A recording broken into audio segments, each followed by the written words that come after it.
دلمی پاک نکدارا می آدم به هر منزل رسد پیغام می آدم زمین و آسمان گهوا رهی او شکوهی کو دارد ما یادم Делами добрыми вовек прославлен будь. Из века в век, о человек, верши свой путь. Седою мудростью дружи в краю отцов, и верным посохом служи для мудрецов.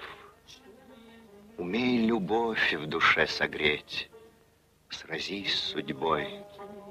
Умей себя преодолеть, чтоб стать собой. Сам трудный узел развяжи, поверь в успех. Нет невозможного, скажи, я человек.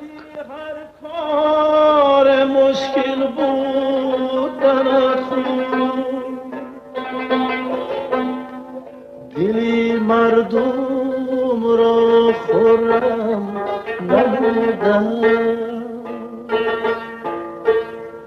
با جان مردمان دل بردن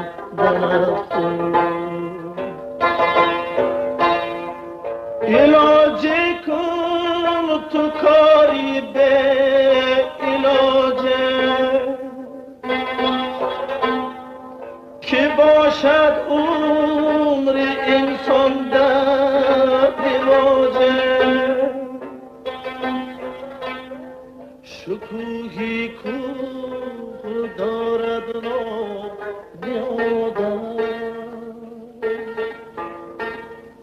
بینه تو بر سرش از مهر تاجه